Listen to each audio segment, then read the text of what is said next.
वीतरागी भगवान हनुमान जी की इस पावन भूमि में हम सब बैठे हैं। इस पावन धरा पर उन तद्भव मोक्षगामी जीव ने जन्म को प्राप्त किया। उसी भव से कामदेव के समान उनका क्या शरीर, सुनाऊंगा आने वाले दिनों में, एक एक दिन उनके बारे में भी आपको बताएंगे। आज तो मंगलवार का दिन है और विगत 16 दिनों से सम्यक दर्शन की एक श्रृंखला लेकर आपके सामने उपस्थित होते थे। आज हम भी सोच रहे हैं उसका मंगल कर दें, क्योंकि कल प्रभावना अंग के साथ में अपन ने हो गया था, लेकिन कोपर गांव वालों का पुण्य समझो या इस अंजनगिरी की पुण्य धरा का पुण्य है कि आप लोगों को एक साथ 8 अंगों के बारे में आज सुनने को प्राप्त होगा, अपन को समझने का प्राप्त होगा, जिसके माध्यम से हम अपनी दृष्टि को निर्मल करें। दृष्टि तो निर्मल है, उस दृष्टि की निर्मलता को और अधिक बलवती बनाना है, तब जाके वह क्षायिक सम्य दर्शन में परिवर्तित होगी। और क्षायिक सम्य दर्शन के माध्यम से हम धीरे धीरे उस क्षायिक सम्य दर्शन में भी और निखार लाएंगे, तब जाकर हम क्षायिक चारित्र के साथ और क्षायिक जो है दर्शन के साथ उस केवल ज्ञान की ज्योति को अपने भीतर में उत्पन्न कर पाएंगे। वह धीरे धीरे निर्मल होगी, तभी जाकर वहाँ 12वें गुण स्थान पर 13वें गुण स्थान पर आप पहुँचेंगे, हम पहुँचे इसी भावना के साथ। आज उन 8 दिनों का या 16 दिन तक यह श्रृंखला चली, तो 16 दिन का सार आपको 16 मिनट में बता दिया जाए। ऐसा ही करेंगे, क्योंकि आजकल तो सॉल्ट एंड स्वीट का ज़माना चल रहा है कि महाराज बिल्कुल बस सॉल्ट में हमको सब कुछ मिल जाए। कोई बात नहीं, हम भी देने के लिए भी, तुम जैसे जिस रूप में ग्रहण करना चाहे हम उस रूप में देने के लिए आपके लिए प्रस्तुत हैं। तो उसी प्रकार से अपन लेते हैं कि पहले 3 दिन में मैंने सम्यक दर्शन की भूमिका बनाई थी। अभी अंगों के बारे में नहीं चर्चा की, पहले हमने उसका ग्राउंड तैयार किया। किसान बीज बोता है तो उसको ज़्यादा समय तो ग्राउंड तैयार करने में ही लगता है। जब तक ग्राउंड अच्छा हो गया, आसन लगाते हैं ना हम, योगासन, तो आप लोग भी आसन लगाते हो, तो उसकी एक पूर्व अवस्था होती है, प्री पोजीशन है ना, पूर्व पीठिका। वह यदि आपकी पोजीशन अच्छी है, मुद्रा अच्छी है, आप आसन अच्छे से लगा पाएंगे। इसी प्रकार से कोई भी बात यदि अपन को ग्रहण करना है तो उसके पहले उसकी भूमिका अच्छी मजबूत होनी चाहिए। उसी मजबूत भूमिका के साथ मैंने पहले दिन आपको 4 शब्द दिए थे। वो दिए थे भ्रम, मर्म, कर्म और धर्म। समझ में आ रहा है? अपने भ्रम का निवारण करना चाहते हो तो आपको धर्म का मर्म समझना होगा, और केवल मात्र समझने मात्र से कार्य नहीं होगा। अभी जब पहाड़ पर अपन और पाटिल साहब पाटनी जी साथ में जा रहे थे तो एक ही बात कर रहे थे कि कर्म को समझना होगा। कर्म कैसे करें, प्रतिदिन स्वाध्याय होता है ना, अभी वो बोल रहे थे, तो वो कर्म कैसे करें ये जरूरी है हमें, तभी हम अपने भ्रम का निवारण कर पाएंगे। और वो तभी होगा जब धर्म के मर्म को समझेंगे। इस प्रकार से उसको अनादिकाल से हमने वो जाना ही नहीं, तभी हमारी दृष्टि की निर्मल भी नहीं बन पा रही है। फिर अगले दिन हमने 4 शब्द दिए आपको, श्रद्धा, अश्रद्धा, अंधश्रद्धा और दृढ़ श्रद्धा। अपनी श्रद्धा को अश्रद्धा में या अंधश्रद्धा में मत बदलो। हम क्या करते हैं, या तो अश्रद्धा रखते हैं, हमें जाना ही नहीं, आजकल की नई पीढ़ी बोलती है हमें किसी को नमस्कार नहीं करना, और या फिर अंधश्रद्धा, जो मिला वहीं टेक दिया, ये अंधश्रद्धा है। ये नहीं, अपनी पहले श्रद्धा को मजबूत बनाओ जो हमने कहा, और फिर दृढ़ श्रद्धा कर लो, मजबूती। अब ये इदमेव इदृशमेव यही तत्व है और ऐसा ही है, सच्चे वीतरागी देव शास्त्र गुरु का यही स्वरूप है। इसके अलावा थोड़ा बहुत भी इधर उधर नहीं हो सकता, तब हमारी श्रद्धा दृढ़ श्रद्धा होगी। उसके साथ में फिर हमने कहा अगले कि आस्था, आश्वासन, आचरण और अनुभूति, इसके माध्यम से हम अपनी श्रद्धा को उस उच्च शिखर तक पहुंचा सकते हैं। पहले हमारी आस्था होती है, आस्था से अनुभूति तक यात्रा। हमारी आस्था यदि आचरण में ढल जाए तो वह अनुभूति में परिवर्तित हो सकती है, और यदि आस्था हमारी आचरण में नहीं ढलती तो उसका ही नाम आश्वासन है। आश्वासन है अभी महाराज करना तो चाहते हैं लेकिन छूटती नहीं, छूटता नहीं। ये क्या है? ये आश्वासन है। आप हमें आश्वासित कर रहे हैं, आपकी श्रद्धा तो मजबूत हो रही है लेकिन वो अनुभूति की और आचरण की ओर नहीं जा रही है। इस प्रकार से वह श्रद्धा कभी भी डगमगाकर नीचे भी चली जाती है या टूट भी जाती है, इसलिए उसको मजबूत बनाना है। इस प्रकार से 3 दिन अपन ने ये बात की। फिर हमने 8 अंगों की चर्चा के पहले शरीर के 8 अंगों से जो आगम में लिखा है उसके अनुसार जोड़ते हुए आपको बताया कि किस प्रकार से हमारे 8 अंग हैं, वो 8 अंगों को सूचित कर रहे हैं। शरीर में 8 अंग होते हैं, 2 हाथ, 2 पांव, छाती, नितंब, पीठ और मस्तक, ठीक है ना। तो ये 8 अंग हमारे लिए 8 सम्यक दर्शन के 8 अंगों का प्रतीक है, ठीक है ना। हमें मार्ग पर यदि शंका नहीं है, निशंकित है और देखा हुआ मार्ग है कि नहीं दिल्ली जाने का यही मार्ग है, तो आप क्या करते हो? बिल्कुल सीधे स्टेशन पे जाते हो या मोबाइल में दबाते हो और वही टिकट निकाल ले, क्योंकि आपको शंका नहीं है वहाँ पर ये ट्रेन हमको दिल्ली ही पहुँचाएगी। दाहिना पांव आपका बेखटक आगे बढ़ता है, कब? जब शंका नहीं होती। निशंकित अंग का प्रतीक है आपका दाहिना पांव, आगे बढ़ जाता है। बायां पांव कोई आकांक्षा और अपेक्षा नहीं करता कि मुझे कोई आके बोलेगा तब मैं आगे बढ़ूंगा। दाहिना पांव आगे बढ़ गया, वो उसका अनुकरण करता है, वो अपना आप आगे बढ़ जाता है, कोई अपेक्षा नहीं रहती। यही निकांक्षित गुण है आपका। फिर उसके बाद में आप प्रतिदिन अपने शरीर को साफ करते हैं, और ऐसा अंग भी है जो घृणास्पद लगता है ना, लेकिन प्रतिदिन साफ करते हो आप। बोलो साफ करते कि नहीं? कौन से हाथ से करते हो? हाँ, बाएं हाथ से। हाँ, बाएं हाथ से आप अपनी अशुद्धि को बिल्कुल कोई ग्लानि का घृणा का भाव नहीं, यही तो निर्वित चिकित्सा अंग है। तो बायां हाथ आपका निर्वित चिकित्सा का द्योतक है। तो आपको कोई बात यदि ठोट पीट के कहते हो तो बच्चे भी कहते हैं ये ऐसा ही है, बिल्कुल। यानी आप मुट्ठी बांधकर ठोट कर कहते हो, ये दाहिने हाथ को आप अपना ऊंचा उठाते हो, यही तो आपका अमूढ़ दृष्टि अंग है। अमूढ़ दृष्टि अंग, कोई मूर्ता नहीं, यहाँ पर आपका पूरा का पूरा उस पर श्रद्धान है। अब हमारा पक्का विश्वास है। फिर आपको उपगुहन नितंब को ढककर रखते हैं। नितंब है, उसको कभी कोई उजागर नहीं करते। मैंने उदाहरण भी दिया था आप लोगों को कि दुर्योधन जब निर्वस्त्र होकर अपनी माँ के सामने जा रहा था, गांधारी के सामने, तो श्री कृष्ण ने चाल खेली कि अब क्या करें, ये पूरा का पूरा चले जाएगा तो पूरा शरीर ही वज्र में हो जाएगा और फिर उसको कोई मार नहीं पाए। अरे तुम अपनी माँ के सामने जा रहा है, कम से कम अपने नितंब को तो ढक ले, अपने गुप्तांग को तो ढक ले। और वो पेड़ के पत्तों से या उससे आच्छादित करके जाता है, पूरा शरीर तो वज्र का हो जाता है लेकिन उतना शरीर वज्र का नहीं होता। यह है उपगुहन अंग। आप दूसरे के दोषों को ढाक के रखें, उनको उजागर मत करो, ये कह रहा है नितंब। हम क्या करते हैं, दूसरों के दोषों को जब तक फैला नहीं दें तब तक पेट में दर्द हो जाए। हाँ, बोलते हैं ना कि महिलाओं के पेट में बात नहीं पचती। अरे महिलाओं के पेट में नहीं, हम तो सबके पेटों की बात कर रहे हैं। उनके पेटों की कोई उनको पचता ही नहीं। जब तक वो 2-4 को नहीं बता देंगे तब तक उनको चैन नहीं आती है। ये लेकिन अच्छा गुण नहीं, ये आपका उपगुहन अंग नष्ट हो रहा है।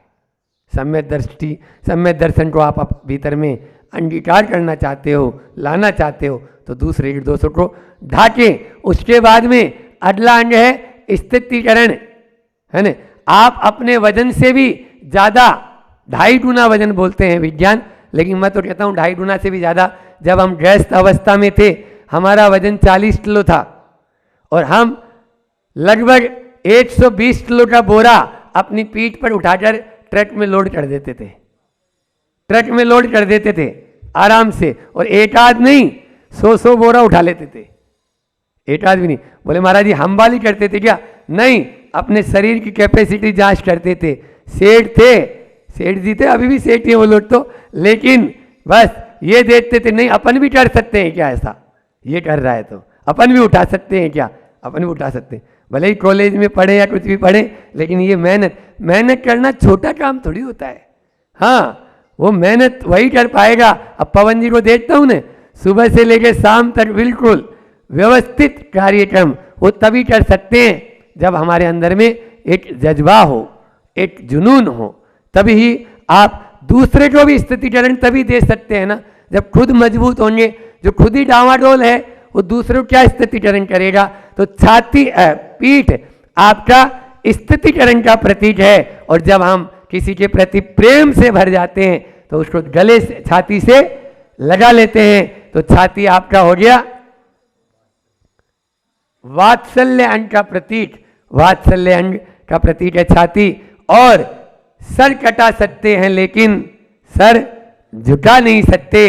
धर्म की ध्वजा को कभी हम झुकने नहीं देंगे, हमेशा उसको और ऊंचा और ऊंचा और ऊंचा उठाते जाएंगे। यही तो प्रभावना अंग है।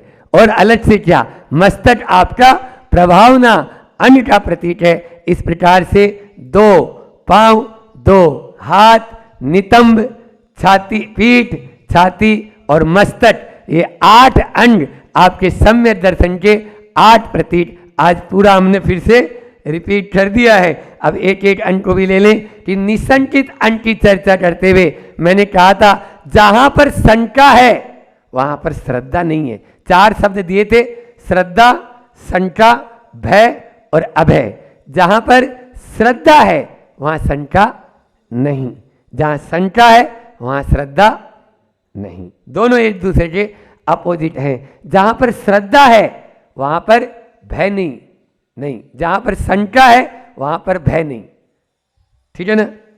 जहां श्रद्धा है वहां पर भय नहीं, और जहां शंका है वहां पर अभय नहीं।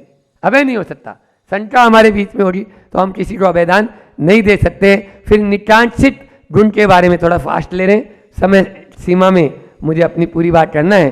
तो निकांक्षित अंग अपन को कह रहा है कि आप भोगाकांक्षा और दुराकांक्षा से ऊपर उठें। भोगाकांक्षा और दुराकांक्षा से ऊपर उठेंगे तभी हम निष्कांक्षित बनेंगे। तो 4 शब्द थे, आकांक्षा, भोगाकांक्षा, दुराकांक्षा और निराकांक्षा। निराकांक्षा तक पहुंचना है तो हमें अपनी चाह को जो दाह की ओर ले जा रही है और हमें आह आह करा रही है, उस चाह को समाप्त कर दो। आकांक्षा का मतलब ही चाह है। चाह को समाप्त कर देंगे तो आपको राह मिल जाएगी, और वो राह आपके लिए वाह वाह का कारण बन सकती है। इसलिए वाह वाह करना है और आह से बचना है तो चाह से तो हटना। महाराज अभी तो हम चाय नहीं छोड़ पा रहे हैं। चाय वो पीने वाली भी चाय होती है ना पवन भैया, हाँ, और आपके इधर तो मराठी में शायद उसको चाह बोलते हैं ना, चाय को चाह, ऐसे चाह लिखा हुआ था वो गौशाला के सामने जो सेंटर था आपका, तो उसमें तो चाह को समाप्त कर दो, और चाय को तो हटाना ही हटाना है, वो तो जहर है, उसको तो पीना ही नहीं है। तो दोनों कार्य करना है।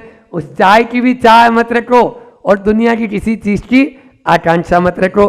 फिर निर्वित चिकित्सा अंग हमको बता रहा है कि रूप का नहीं स्वरूप का सम्मान करो, रूप का नहीं स्वरूप का सम्मान करो, और चर्म की ओर मत देखो, मर्म की ओर देखो।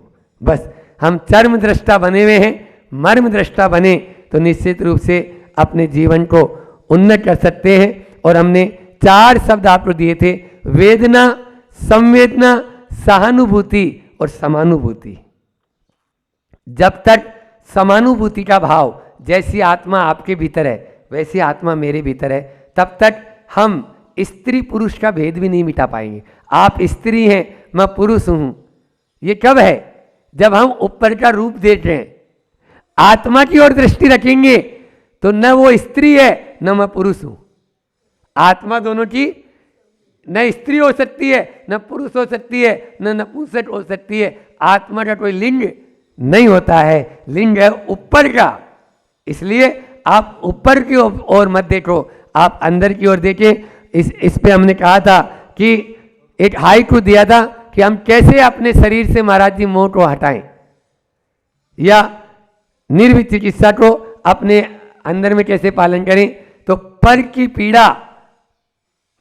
पीड़ा अपनी करुणा की परीक्षा लेती। बस हम दूसरों पर करुणा तभी कर पाएंगे, ग्लानि का, घृणा का, नफरत का, द्वेष का भाव दूसरों से तभी हटा पाएंगे जब हम इस हाइकू को अपने जीवन में अंगीकार करेंगे। क्योंकि पर को यदि थोड़ा सा भी कष्ट है, मतलब मुझे कष्ट है। अपनी करुणा की परीक्षा लेती पर की पीड़ा। इसलिए दूसरों की पीड़ा को अपनी पीड़ा समझेंगे तभी हम निर्वित चिकित्सा का बहुत अच्छे से पालन करेंगे। अमूर्त दृष्टि अंग कह रहा है कि प्रभावित, 4 शब्द दिए थे, प्रभावित, अप्रभावित, परिवर्तित और परिष्कृत। यदि हम अपने जीवन को परिष्कृत करना चाहते हैं तो पहले तो हमें प्रभावित होना है या नहीं होना। आप लोग या तो प्रभावित हो जाते हो, और ऐसे प्रभावित होते हैं कि जैसे वो केदारनाथ का बद्रीनाथ में जो बाढ़ आई थी ना, उसमें जैसे बह गए थे वैसे ही बह जाते हैं। और या फिर अप्रभावित रहते हैं। अप्रभावित मतलब हमें कोई मतलब नहीं, कौन आया हुआ अंजनगिरी में, नासिक में कौन है, ये अप्रभावित है। तो अप्रभावित होना भी खराब है और प्रभावित होना भी खराब है। हर कहीं जहाँ कहीं भी आप प्रभावित मत हो और जहाँ कहीं भी अप्रभावित नहीं रहो, तब ये नहीं। और जो जिनसे प्रभावित हैं, जो आइडल पर्सन हैं, जो आदर्श हैं, तब आप अपने आप में परिवर्तन लाओ। परिवर्तन लाएंगे तो फिर आप परिष्कृत हुए बिना नहीं रहेंगे। हमने कहा था कि फैन तो हम हैं, फॉलोवर नहीं। फैन बहुत हैं लेकिन फॉलोवर नहीं है। फैन नहीं, फॉलोवर बनो। अभी आज 3 लोगों की शादी की सालगिरह है, एक साथ यहाँ बैठे हुए भी हैं सब, मसरूल वाले और पाटनी जी और सभी। तो वो इन लोगों से यही है कि फैन से नहीं, मैंने बोला था एक नियम 1 साल के लिए, अगली एनिवर्सरी तक ये नियम पालन करेंगे। क्या होता है, एक साथ आजीवन त्याग कराने की बात आते ही थोड़ा सा अपन पीछे हट जाते हैं। कोई बात नहीं, आपकी जितनी रिस्क कैपेसिटी है हम उसी अनुसार करेंगे। हालांकि जितना आप त्याग करेंगे उतना ही लाभ मिलेगा, लेकिन 1 साल तक धीरे धीरे का त्याग करें। तो इस प्रकार से ये फॉलोअर बनने का तरीका हो जाएगा। यही तो अमूर्त दृष्टि अंग है। उपगुण अंग की चर्चा करते हुए हमने कहा था दोष दर्शन, दोषारोपण, दोष ग्रहण और दोष शोधन। दोषों का समन, दोषों का शोधन करना चाहते हो तो दूसरे के दोषों को ग्रहण मत करो, अपितु दूसरों पर दोषारोपण भी मत करो और दोष दर्शन भी मत करो। बस अपने दोषों को, दूसरे के दोषों को दबाते जाओ, दबाते जाओ। घर की बात घर तक रहे। हाइकू आचार्य श्री जी का दिया था हमने कि घर की बात घर तक रहे, बेघर न हो। बस वो बेघर हो जाती है तभी हमारे लिए उपगण अंग भी टूट गया आपका, और रहा ही नहीं उपगुण अंग, और घर अपना बिखर जाता है। बिखरना नहीं चाहिए, जुड़ना चाहिए, जोड़ना चाहिए। स्थितिकरण अंग की बात में भी हमने 4 शब्द दिए थे, गिरना, गिराना, संभलना और संभालना। हम गिरे भी नहीं, क्योंकि दूसरों को यदि मान लीजिए हम बुराई देखेंगे तो हमारे अंदर में भी तो हमने कहा था कि बुरा जो देखन को चला, बुरा न मिलिया कोई, और जब गठ खोजा आपना, मुझसे बुरा कोई। मेरे से बुरा कोई है ही नहीं। हम अपने अंदर का एनालिसिस करें तो निश्चित रूप से हम स्वयं भी स्थित रह पाएंगे, अपनी आत्मा को स्थिर रख पाएंगे धर्म में। और जब खुद स्थिर हो जाएंगे तो दूसरों भी अपन सहारा दे सकते हैं। अगले दिन वात्सल्य अंग की चर्चा की, और वात्सल्य अंग की चर्चा करते हुए हमने 4 शब्द दिए थे, सहयोग, सम्मान, समादर और क्षमा। घर परिवार में यदि आप एकजुट रहना चाहते हो तो सहयोग की भावना रखना, एक दूसरे को समादर देना, एक दूसरे का सम्मान करना और सॉरी बोलना सीखना। बच्चों सॉरी बोलना आता है? हाँ, जब कोई भी गलती हो जाए, तोबा तोबा, हाय तोबा, मुझे नहीं करना। अपने कान अपने हाथों से खींचो, अपने कान अपने हाथों से रोज खींचा करो। देखो भगवान के कान लंबे होते हैं ना, भगवान के कान आपने देखे तो लंबे होते हैं, यहाँ तक होते हैं। लंबे कान वाले अच्छे माने जाते हैं। लंबे कान कब होंगे? जब अपन अपने हाथों से अपने कान रोज खींचेंगे। तो रोज खींचो इनको, ये पॉइंट भी होते हैं इसमें। बोलो हाँ। तो सहयोग, सम्मान, समादर और क्षमा ये घर परिवार के लिए दिया था। और समाज के अंदर यदि आप वात्सल्य की भावना को ओत से ओतप्रोत होना चाहते हो तो 4 शब्द हमने फिर इसी से जुड़े हुए दिए थे कि सहयोग और समादर तो हो, उसके साथ में संरक्षण भी होना जरूरी है और संगठन होना जरूरी है। जब तक एक दूसरे को संरक्षण नहीं देंगे तो हमारा समाज पुष्पित और पल्लवित होगा क्या? नहीं होगा। और जब तक संगठन मजबूत नहीं होगा तब तक हम बिल्कुल छोटे होते चले जाएंगे। आज यही हो रहा है। पहले वसुदेव कुटुंबकम, पूरा विश्व का जैन धर्म विश्व धर्म था। क्यों? एक दूसरे को यानी खूब वात्सल्य देते थे, एक दूसरे की खूब सम्मान करते थे, एक दूसरे का खूब समादर करते थे, एक दूसरे को लेकर चलने की परंपरा थी। लेकिन आज केवल मात्र एक दूसरे से अलग होते चले जा रहे हैं। यही तो वात्सल्य की कमी है। वात्सल्य, मैंने कहा बात बात में शल्य है, वात्सल्य नहीं है। बस आज हर बात में शल्य नजर आता है। किसी ने कुछ कहा, बस उस पर गलत टिप्पणी हम कर देते हैं, शुरू हो जाती है। वही नहीं, पॉजिटिव या सकारात्मक सोचेंगे तो वात्सल्य बहुत आगे तक जा सकता है। और अंत में हमने प्रभावना अंग की चर्चा करते हुए कहा था कि 4 शब्द दिए थे, याद है पाटनी जी? हाँ, प्रभाव दिखाना, कल की बात नहीं तो, प्रभाव दिखाना, प्रभाव छोड़ना, प्रभाव पढ़ना और प्रभाव को बढ़ाना। तो प्रभाव दिखाना नहीं है, अपना रुतबा नहीं दिखाना है, मैं क्या हूं, ये नहीं। हमें प्रभाव या तो छोड़ेंगे और या प्रभाव पड़ेगा और प्रभाव को बढ़ाएंगे तो सच्ची प्रभावना कहलाएगी। उसके लिए भी हमने आपसे कहा था कि 5 किस प्रकार से आज प्रभावना अंग कर सकते हैं, चाहे वो आज के आधुनिक संसाधनों और मल्टीमीडिया का और जो वैश्वीकरण जो हो रहा है उसका अपन फायदा उठाएं और उसके माध्यम से जो गलत प्रसारित हो रहा है उसी उपकरणों के माध्यम से आप अच्छा भी तो प्रसारित कर सकते हो ना। बोलो, है ना? जो आपके, अब आपको मैं कहूं कि भैया मोबाइल का त्याग कर दो, वो जिंदगी त्याग कर देगा, मोबाइल का त्याग नहीं कर पाएगा।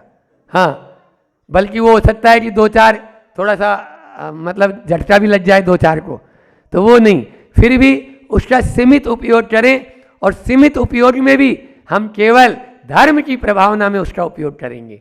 आपके पास में मोबाइल भी रखो और प्रभावना में भी काम करो, तो ये हो सकता है। और अधिक प्रभावना, आज आचार्य श्री जी देखो, एक व्यक्ति के माध्यम से भी कितनी प्रभावना हो सकती है। मैंने 5 भय बदलने की बात की थी।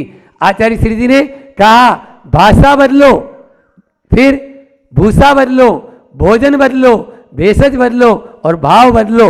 इसके लिए भाषा बदलने के लिए प्रतिभा स्थली दे दी, भोजन बदलने के लिए शांति धारा और आपको गौशालाएं खुलवा दी, फिर भेषज यानी औषध बदलने के लिए पूर्णायु दे दिया, फिर भूषा पहनावा बदलने के लिए हथकरघा दे दिया, और आपके भाव बदलने के लिए जैसे यहाँ पाषाण का जिनालय, इतना विशाल जिनालय यहाँ बन रहा है, ऐसे ही आचार्य श्री जी द्वारा बड़े बड़े जिनालय, चाहे वो कुंडलपुर हो, चाहे वो अमरकंटक हो, चाहे वो डोंगरगढ़ हो, चाहे वो जबलपुर हो, चाहे वो सागर हो, कहाँ के नाम गिनाऊं, लिस्ट लंबी चौड़ी है, 20 मिनट तो नाम गिनाने में लग जाएंगे।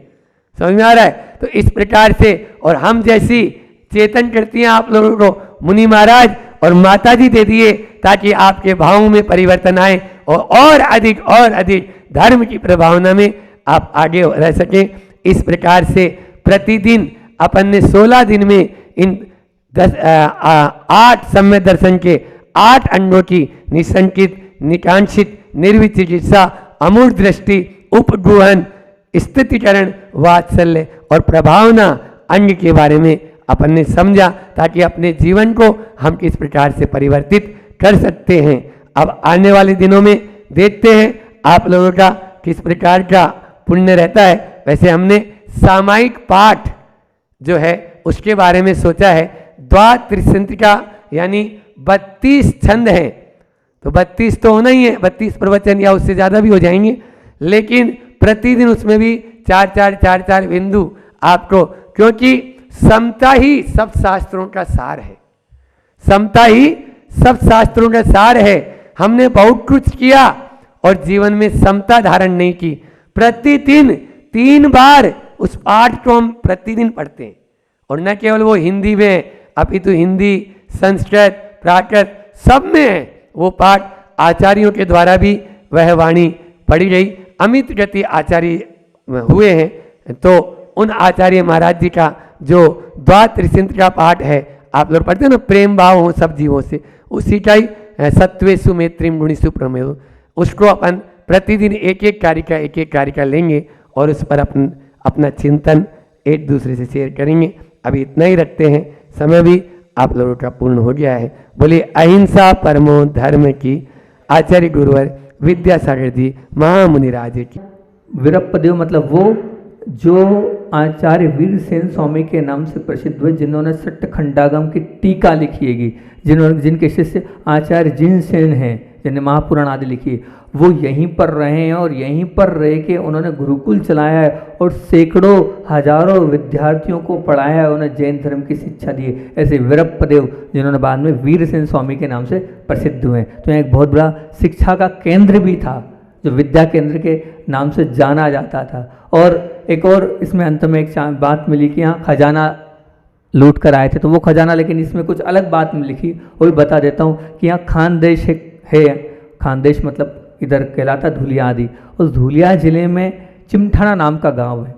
उस चिमठाना नाम के गांव से ही एक बहुत बड़ा खजाना लूटा था। वो खजाना जो लूटा था, उस खजाने को यहीं रखा गया था, और उसमें महिला थी राजमती पाटिल, जिसके माध्यम से खजाना का संरक्षण हुआ था, और वो 8 पाड़ी नामक गांव में यहीं से पहुंचाया गया था। ऐसा भी उसमें उल्लेख मिला है। और ये जो मिला 7 बलभद्रों का उल्लेख इसमें मिला है, उसको भी बहुत कम समय में उसको पूरा कर देता हूँ। 7 बलभद्र जो हुए हैं, आपको पता तो चलना चाहिए कि कौन से बलभद्र किस काल में हुए और किस कारण से उन्होंने वैराग्य और किस लिए वो मुक्ति को प्राप्त हुए। तो अलग अलग ग्रंथ है, जैसे बलभद्र, विजय बलभद्र जो हुए प्रथम श्यासनाथ भगवान के काल में, तो वो पुष्पनंद कवि ने महापुराण लिखा है। उस महापुराण में ऐसा वर्णन आता है कि त्रिपुष्ट तो जो थे वो क्या थे, नारायण थे। त्रिपुष्ट नारायण थे, और वो इतने बलवान थे कि उन्होंने सिंह से युद्ध किया, सिंह को भी पराजित कर दिया, इतने बलवान थे। सो फिर साथ ही साथ उन्होंने कोटिशिला होती है, कोटिशिला है, उस कोटिशिला को भी उन्होंने उठाया था, इतने बलवान थे वो। तो अब जो ज्वलवटी था, उसने क्या किया, ज्वलनवटी एक राजा था, उसकी बहुत सुंदर कन्या थी, उस कन्या को उन्होंने किसको दे दिया, त्रिपुष्ट को दे दिया। जब पता चला कि त्रिपुष्ट को दिया है, तो अब ये मालूम पड़ते ही अश्वग्रीव जो थे, उसको जैसे ही पता चला इनको दिया है, तो इन्होंने इससे युद्ध किया। युद्ध करने में हारे तो यही, और मरण को भी प्राप्त हुए, और जीते त्रिपुष्ट ही, जीते तो त्रिपुष्ट ही। लेकिन त्रिपुष्ट जो है वो जिंदगी भर पाप में लगे रहे, और पाप में लगे होने के बाद फिर अंत में मृत्यु हुई, और मृत्यु होने के बाद हल बलभद्र की कहानी में यही आता है कि भाई की मृत्यु होती है, और भाई की मृत्यु के बाद वैराग्य, भाई को मृत्यु की से ही वैराग्य आता है, और वैराग्य से वो मुक्ति मार्ग की ओर अग्रसर हो जाते हैं। बताओ आप लोगों का थोड़ा भी वैराग्य आता है क्या? आपका अपना कोई भी मरण को प्राप्त होता है, तो यहाँ तो सीधे वैराग्य को प्राप्त करके सीधे वो ऊपर पहुँच गए पहाड़ी पर, और पहाड़ पर साधना करने लगे। फिर उन्होंने 1000 राजाओं के साथ, कहते हैं महर्षि कनक कुंभ के साथ दीक्षा ली थी। ऐसे श्रेयांसनाथ भगवान के काल में प्रथम जो बलभद्र हुए हैं, विजय क्या नाम है प्रथम बलभद्र का, विजय बलभद्र। और फिर उसके बाद उनकी जो उम्र है वो बताते 87 लाख वर्ष थी और उनकी ऊंचाई 80 धनुष ऊंचे थे वो। इस प्रकार से ये हुए। और फिर दूसरे जो हैं ये हैं कौन से, किनके काल में हुए थे ये? श्रेयांश नहीं, काल किन भगवान के? श्रेयांशनाथ भगवान के काल में हुए थे। श्रेयांशनाथ भगवान के काल में हुए थे। फिर उसके बाद जो है वासुपूज्य स्वामी के काल में दूसरे अचल बलभद्र हुए थे। और उसी प्रकार तारक नाम का जो प्रतिनारायण था वो भी इसी प्रकार से युद्ध हुआ और युद्ध होने के बाद मरण को प्राप्त हुआ। और भाई के वैराग्य से ही, भाई को जैसे ही मरण प्राप्त हुआ और भाई के वैराग्य से ही उन्हें वैराग्य हुआ और वो इसी पर्वत पर आकर यहीं पर मुक्ति को प्राप्त हुए। 77 लाख वर्ष की आयु थी और क्या 70 धनुष उनकी हाइट थी। इतनी लंबी चौड़ी उनकी आयु थी, इतना सब कुछ उनका था। फिर उसके बाद ये कौन से? पहले श्रेयांशनाथ भगवान के, दूसरे सुपासनाथ भगवान के काल में। लेकिन एक घटना और बता देता हूँ विजय बलभद्र की, कि जो विजय बलभद्र थे जब ऊपर विराजमान थे और ऊपर विराजमान थे, वहाँ पर हुआ ये कि जब ये त्रिपुष्ट जो है वो मरण को प्राप्त हुआ तो उसके बालक को ही राज दिया। जब उसके बालक को राज दिया तो उसका जो बालक विजय था, श्री विजय नाम था उसका, श्री विजय वहाँ पर राज्य करता था। लेकिन जब वो राज्य करता था तो एक अश्निवेग नाम का विद्याधर था जो अनेक प्रकार की विद्याओं का मालिक था। जब उसे पता चलता है तो वो उससे लड़ने आता है। जब लड़ने आता है तो जो श्री विजय है वो डगमगा जाता है। लेकिन पुण्यशाली जीवों के साथ तो निश्चित तौर से कहीं ना कहीं से कोई ना कोई मदद करने आ जाता है। अमित तेज नाम के एक जो महाध्वजा, एक बहुत महाप्रामा के विद्याधर थे, उनको पता चला, मदद करने आए। उन्होंने महाज्वाला विद्या के माध्यम से उनकी मदद करी और जो अश्निवेग आया था उसको निशस्त्र कर दिया। बताते उसमें लिखा है कि जब वो अश्निवेग, जब शस्त्रों से, जब शस्त्र बचे नहीं, कुछ बचा नहीं, तो अब क्या करेगा? और डरते हुए भागते हुए इसी पर्वत पर चढ़े थे। उस पर्वत पर चढ़ने के बाद वो जब चढ़े और चढ़ने के बाद वहाँ पर जो विजय बलभद्र वो तपस्या में लीन थे, उनकी तपस्या को देखा और देखने के बाद वे नतमस्तक हुए। और फिर उसके बाद श्री विजय भी आए और फिर उसके बाद अमित तेज भी आए। सब परिक्रमा लगाने लग गए विजय बलभद्र किनकी? उन केवली भगवान की, उन प्रथम बलभद्र की। तो ये सब पहले दूसरे। अब तीसरे कौन से? विमलनाथ भगवान। विमलनाथ भगवान के काल में सुधर्म बलभद्र हुए और स्वयंभू वासुदेव हुए और मधु वापसी हुए। एक थोड़ी सी हंसी, एक थोड़ा सा मुस्कुराहट, एक थोड़ा सा टांटिंग में उपहास के कारण मधु और स्वयंभू में युद्ध हुआ। नारायण और पति नारायण में युद्ध होने का कारण क्या है? तो बोले एक हंसी मजाक, थोड़ी टांटिंग कर दी। उस हंसी मजाक में, उपहास में दोनों में युद्ध हुआ। हालांकि युद्ध में मरण तो मधु का ही हुआ, लेकिन फिर उसके बाद स्वयंभू वो संसार में रहने के बाद बहुत पाप किया और पाप करने के बाद नरक में गए। अब जैसे ही वो गए तो भाई को वैराग्य हुआ और फिर इसी पर्वत पर आकर मुक्ति को प्राप्त हुए। उनकी आयु 67 लाख वर्ष और उनकी जो ऊंचाई थी वो 60 धनुष थी। उसके बाद अनंतनाथ भगवान के तीर्थ में सुपर बलभद्र हुए और पुरुषोत्तम नारायण हुए और मधुसूदन जो है वो पति नारायण हुए। एक महिला को लेकर, नंदा नाम की एक जो रानी थी, उसको लेकर युद्ध हुआ और युद्ध में हारे तो मधुसूदन, मरण तो उनका ही हुआ। फिर इसी प्रकार से पुरुषोत्तम वहाँ रहे, भोगों में लिप्त रहे, मरण को प्राप्त हुए। भाई की मृत्यु से उनको भी वैराग्य हुआ और वैराग्य होने के बाद यहीं पर ऊपर सुपर बलभद्र ने मुक्ति को प्राप्त हुए और मोक्ष हुए। 37 लाख वर्ष उनकी आयु थी और 50 धनुष उनकी ऊंचाई थी। इसी प्रकार धर्मनाथ भगवान के काल में सुदर्शन बलभद्र हुए, जो कि वहाँ पर भी मधुजिंड नाम का एक जो नारायण था उसका मरण पुरुषोत्तम ही नारायण हुए, वो भी दूसरे, उनने मृत्यु। अब मृत्यु का कारण क्या था? वहाँ क्या कारण था? तो बोले वहाँ ऐसा कारण था कि बड़े भाई से मधुजिंड ने क्या कर मांग लिया। कर जैसे ही मांगा तो छोटे भाई को अच्छा नहीं लगा, आपस में युद्ध हुआ, मरण को प्राप्त हुए। फिर उनके मरण के बाद उसी प्रकार से सुदर्शन बलभद्र इसी पर्वत से ऊपर मुक्ति को प्राप्त हुए। 17 लाख वर्ष की आयु और 45 लाख धनुष थी। फिर अरनाथ भगवान के तीर्थ में नंदीशेन बलभद्र हुए, पुंडरीक जो है वो नारायण हुए और निशंभु जो क्या है वो निशंभु जो है वो वो हुए। तो अब इनका भी ऐसे युद्ध हुआ। दोनों भाई बहुत सुंदर थे, एक गोरे और एक काले। अब वहाँ भी एक उपेंद्र सेंद्र ने अपनी लड़की दे दी थी पुंडरीक को। बस अधिकतर देखा 8-9 बलभद्रों में मैंने एक बात देखा, 4 जगह युद्ध हुए तो महिला के चक्कर में, 4 जगह युद्ध हुए महिलाओं के चक्कर में युद्ध हुए, महिलाओं ने युद्ध कराए हैं। तो वो युद्ध हुआ, युद्ध में मरण हुआ, वो भी भाई के मरण से उसके बाद इसी पर्वत से मुक्ति को प्राप्त हुए। 67,000 वर्ष आयु थी और 29 धनुष उनकी ऊंचाई थी। अंतिम मल्लनाथ भगवान, उनके काल में नंदी मित्र जो हुए वो यहीं से मुक्ति को प्राप्त हुए। दत्त और बलिंद ये नारायण पतिनारायण हुएंगे। उसमें जो है जो दोनों भाई थे नंदी मित्र और दत्त, इनके पास सिंह वाहिनी और गरुड़ वाहिनी विद्या थी जो किसी के पास नहीं थी। वो तो थी, लेकिन एक और खासियत थी, इनके पास एक हिम राशि नाम का, क्षीर सागर नाम का एक बहुत सुंदर हाथी था। उस हाथी के पीछे बलिंद ने कहा यह हाथी मुझे दो। उस हाथी के पीछे विवाद हुआ, युद्ध हुआ और नारायण पतिनारायण वही मरण को प्राप्त हुए। फिर बाद में भाई का मरण हुआ, मरण होने के बाद फिर उसी भाव से या मुक्ति को मतलब मोक्ष को यहीं से वो प्राप्त हुए। कौन? नंदी मित्र। इस प्रकार 7 बलभद्र यहीं से मोक्ष को प्राप्त हुए। 37,000 वर्ष उनकी आयु थी और 22 धनुष जो है उनकी ऊंचाई थी। 2 बातें इसमें देखी कि युद्ध हुआ, एक तो महिलाओं के चक्कर में या किसी भी ऐसे हाथी के चक्कर में हुआ, किसी न किसी बात को लेकर युद्ध हुआ। और दूसरी बात इसमें ये देखी कि अधिकतर, एक आध दो को छोड़कर अधिकतर जो है अलग अलग माँ के बेटे हैं।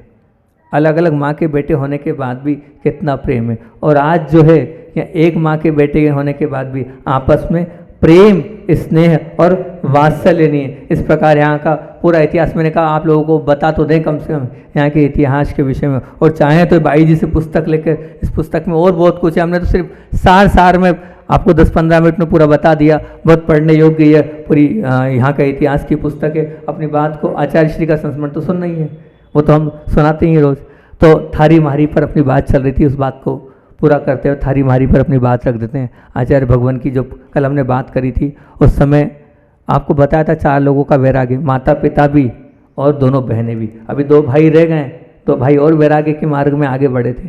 अब जब वहाँ महावीर जी में चौका लगाते लगाते वहाँ रहे, फिर दोनों बहनों को हमने आपको बता ही दिया था, आचार्य धर्म सागर जी के पास पहुँचा दिया था और माता पिता को आचार्य शुद्ध सागर जी के पास पहुँचा दिया था। अब जो दोनों भाई बचे शांतिनाथ और अनंतनाथ, मतलब योग सागर जी महाराज जी और समय सागर जी, अब वो जब कर्नाटक के लिए जाने लगे कि आचार्य श्री जी हम जा रहे हैं, तो आचार्य श्री मुस्कुराने लगे और आचार्य श्री ने वही थारी मारी वाली बात बोली।